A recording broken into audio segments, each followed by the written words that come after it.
On 17 December 2024, the Constitution 129th Amendment Bill 2024 and the Union Territories Laws Amendment Bill 2024 were introduced in the Lok Sabha by the Minister of State Independent Charge for Law and Justice and Minister of State for Parliamentary Affairs Arjun Ram Meghwal. These are meant to make one nation, one election a reality. The bills were formally introduced in the Lok Sabha by a simple majority as required by the rules. In the voting process, 269 MPs voted in favor of introducing the bills, while 198 MPs voted against them. Amidst this, a graphic from a TV channel showing the vote division related to the introduction of these bills is going viral on social media platforms with the claim that the Lok Sabha has passed the One Nation, One Election bill. However, to reiterate, on 17 December 2024, the Lok Sabha did not pass the bills related to One Nation, One Election.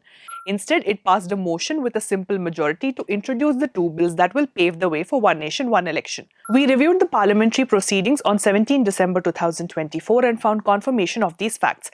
Amending the Constitution of India requires a special majority. That is, at least two-thirds of the members present in the House must vote in favor of such bills in Parliament. However, motions to introduce constitution amendment bills in Parliament can be approved by a simple majority. That is, more than half of the members present in the House must vote in favor of introducing the bill in Parliament.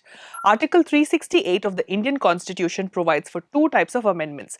The first type requires a special majority in Parliament, including the Lok Sabha and Rajya Sabha, while the second type requires a special majority in Parliament along with ratification by at least half of the total states. Amendment bills addressing critical matters listed under the proviso to Article 368(2) of the Constitution after being passed by both houses of Parliament must also be ratified by at least half of the state legislatures. For example, the Women's Reservation Bill 2023 was passed in both houses of Parliament with a special majority. In the Lok Sabha, 453 MPs voted in favor of the bill while 2 MPs voted against it. In the Rajya Sabha, 214 MPs voted in favor and none voted against the bill. Let us now understand what One Nation, One Election is. Simply put, these bills are aimed at ensuring that Indians vote in both Lok Sabha and Assembly elections, that is, to choose central and state representatives in the same year, if not at the same time.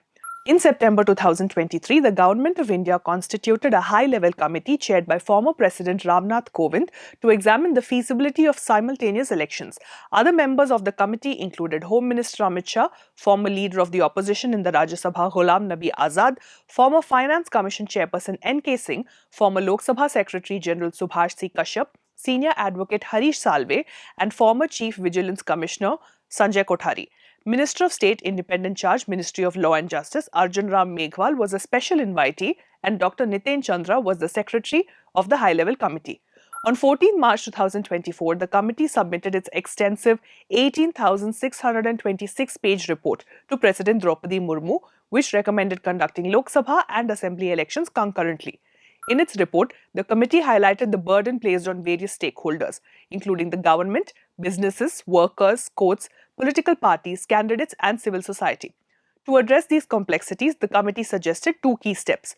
First, it recommended holding simultaneous elections for the Lok Sabha and state legislative assemblies. Second, it proposed synchronizing elections for municipalities and panchayats with those of the Lok Sabha and state legislative assemblies, ensuring that the former are conducted within 100 days of the latter.